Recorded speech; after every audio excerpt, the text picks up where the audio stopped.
Assalamualaikum warahmatullahi wabarakatuh. Perkenalkan, saya Rina Septiana. Saya selaku moderator sekaligus perwakilan dari kelompok 2. Yang terhormat kepada Bu Dosen Majidah selaku dosen pembimbing pada mata kuliah Al-Quran Hadis.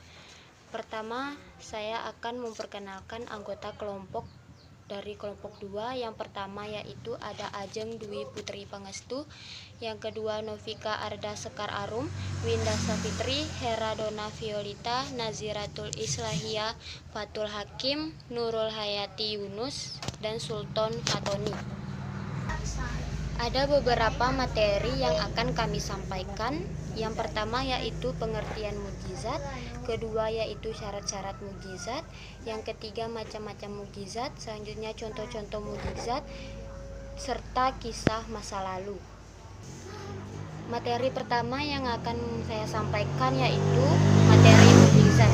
Kata mukjizat berasal dari bahasa Arab yang berarti melemahkan, dari kata ajaza yang berarti lemah. Sedangkan secara istilah, mukjizat berarti suatu yang luar biasa yang terjadi pada diri Nabi atau Rasulullah Shallallahu Alaihi Wasallam untuk membuktikan bahwa dirinya adalah Nabi atau Rasul Allah yang tidak dapat ditiru oleh siapapun. Materi selanjutnya yaitu akan disampaikan oleh Saudara Sultan Fatoni. Kami silahkan. Terima kasih. Akan menjelaskan atau menyebutkan syarat-syarat suatu kejadian dapat disebut dengan mukjizat. Yang pertama, mukjizat harus sesuatu yang tidak dapat disanggupi oleh makhluk apapun. Yang kedua, tidak sesuai dengan kebiasaan dan bertentangan dengan hukum alam.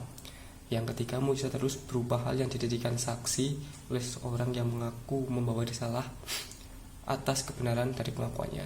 Yang keempat, terjadi bertepatan dengan pengakuan Nabi yang mengajak bertanding menggunakan mukjizat tersebut. Dan yang kelima, tidak ada seorang pun yang dapat membuktikan dan menandingi suatu tujuan. Macam-macam mukjizat. Mukjizat yang pertama yaitu mukjizat kauniyah. Mukjizat kauniyah adalah mukjizat yang berkaitan dengan alam.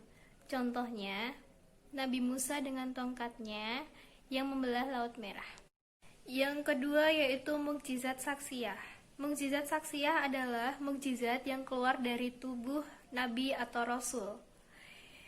Contohnya, di celah-celah jari Nabi Muhammad SAW dapat mengeluarkan air. Yang kedua, Nabi Isa yang dapat menyembuhkan penyakit kusta atau buta. Kemudian mukjizat yang ketiga yaitu mukjizat salbiyah.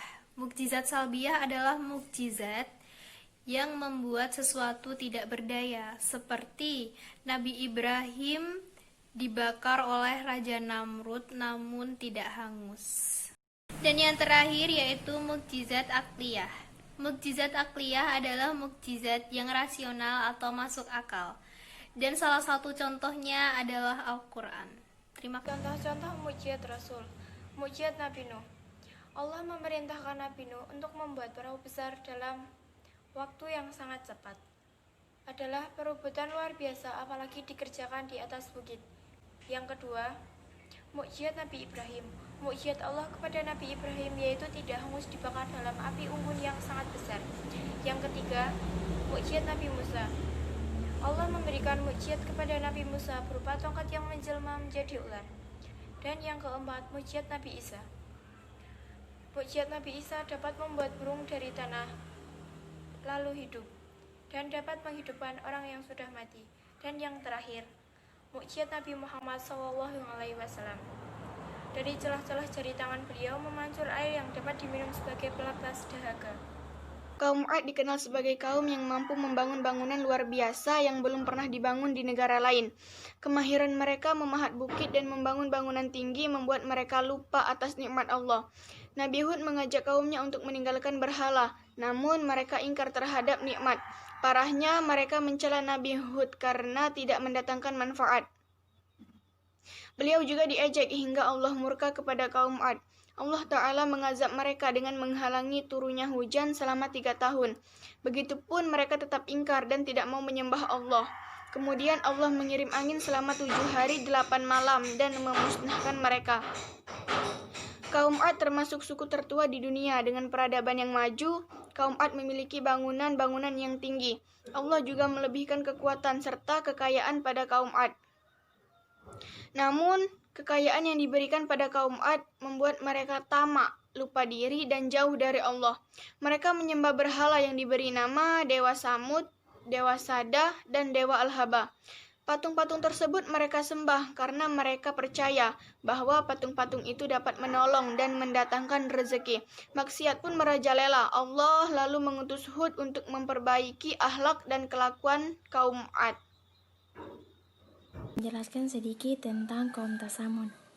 Kaum Tasamun yaitu kaum Nabi Saleh disebut Tasamun karena berada di padang pasir yang kekurangan air. Nabi Saleh alaihissalam mengajak kaumnya untuk meninggalkan berhala. Mereka meminta didatangkanlah mukjizat untuk membuktikan kebenaran Nabi Saleh sebagai seorang rasul. Sehingga muncullah seekor unta betina bunting dari batu yang tidak memiliki bapak dan ibu. Sehingga bisa dikatakan unta ini merupakan mukjizat dari Nabi Saleh. Dan ternyata mereka bukan beriman, melainkan semakin kufur dan menentang Nabi Saleh. Mereka pun menyembelih unta tersebut dan memakan dagingnya, dan ternyata dagingnya tidak enak. Lalu Nabi Saleh mengatakan Allah akan menurunkan azab, lalu muncullah suara keras dari langit dan guncangan dari bawah. Dan semua kaum Tasamun pun binasa. Tetapi masih ada yang beriman kepada Nabi Saleh alaihissalam. Hanya 120 orang. Terima kasih. Wassalamualaikum warahmatullahi wabarakatuh. Kisah kaum Sodom. Kaum Nabi Lut atau yang biasa disebut dengan kaum Sodom berada di dekat Laut Mati di Yordania. Pada saat itu, akhlak penduduk negeri Sadum sangatlah buruk. Mereka tidak menjaga dirinya dari perbuatan maksiat, tidak malu berbuat kemungkaran, berkhianat pada kawan, dan melakukan penyamunan. Di samping itu, mereka juga melakukan perbuatan keji yang belum pernah dilakukan oleh seorang pun sebelumnya. Mereka mendatangi laki-laki untuk melepaskan syahwatnya dan meninggalkan wanita. Dan saat ajab itu datang, negeri yang dipenuhi oleh kaum mungkar itu bergoncang dengan goncangan yang sangat keras. Malaikat mencabut negeri itu dari ujung sayapnya dan mengangkatnya ke atas langit, lalu dibalikkan negeri itu. Bagian atas menjadi bagian bawah dan bagian bawah menjadi bagian atas. Kemudian mereka dihujani dengan batu yang panas secara bertubi-tubi. Ini saya akan membacakan ayat yang menjelaskan tentang kisah masa lalu. A'udzubillahi minasyaitonirrajim. Bismillahirrahmanirrahim. Fafi 'adin id arsalna 'alaihimur rihal 'aqim. Ma tadarru min syai'in atat 'alaihi illa ja'alathu karamim. Yang artinya, dan juga pada kisah kaum Ad, ketika kami kirimkan kepada mereka angin yang membinasakan, dan angin itu tidak membiarkan sesuatu apapun yang dilandanya, bahkan dijadikan seperti serbu. Baiklah, langsung saja di sini saya akan menjelaskan tentang surah Al-Hijr dan surah Hud. Surah Hijr ayat 83 dan surah Hud ayat 82 dan 83. Baiklah, yang pertama surah Hijr ayat 83 yang berbunyi A'udzubillahi minasyaitonirrajim. Bismillahirrahmanirrahim. Fa akhadhathumus sayhatu musbihin. Artinya, maka mereka dibinasakan oleh suara keras yang menguntur di waktu pagi. Tafsir Quran surah Al-Hijr ayat 83. Azab dalam bentuk halilintar menyamar mereka saat menjelang waktu subuh. Tafsir Al-Muqtasar Markas Tafsir Riyadh di bawah pengawasan Syekh Dr. Sholih bin Abdullah bin Humaid, Imam Masjidil Haram. Maka suara halilintar siksaan menghantam mereka pada waktu pagi hari. Ketika mereka di waktu pagi sekali, maka kekayaan dan benteng-benteng di gunung tidaklah dapat menghalau siksaan Allah dari mereka, bahkan tidak pula apa yang diberikan kepada mereka berupa kekuatan fisik dan kedudukan. Surah Al-Hijr ini menceritakan tentang kaum Tsamud, yaitu kaum Tsamud adalah kaum yang kuat dan perkasa tubuhnya. Mereka memahat gunung-gunung batu untuk dijadikan rumah-rumah mereka, sehingga kota mereka dinamakan kota Al-Hijr, yang berarti kota pegunungan batu. Karena kemungkaran, Allah menimpakan kepada mereka azab berupa suara keras yang mengguntur dan menghancurkan mereka semuanya. Azab keras itu datang di waktu pagi pada hari keempat dari hari yang ditetapkan soleh bagi mereka untuk berpikir.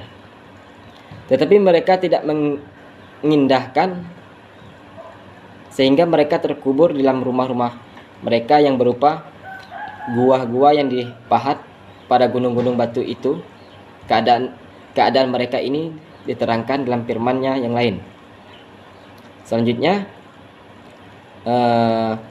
surah Hud ayat 82 dan 83 yang berbunyi, A'udzubillahi minasyaitonir rajim. Bismillahirrahmanirrahim. Falamma jaa amruna ja'alna 'aliyaha safilaha wa amtarna 'alaiha hijaratan min sijjailin mamdud musawwamatan inda rabbaka wa ma hiya minaz zalimin biba'id. Shadaqallahul azim. Artinya, maka tatkala datang azab kami, jadikan negeri kaum Lut itu yang di atas ke bawah. Maksudnya kami balikkan dan kami hujani mereka dengan batu dan dari tanah yang terbakar dengan bertubi-tubi yang diberi tanda oleh Tuhanmu, dan negeri itu tiadalah jauh dari orang-orang zalim. Kandungan surah Hud ayat 82 dan 83 ini menjelaskan akibat yang ditanggung oleh kaum Nabi Lut.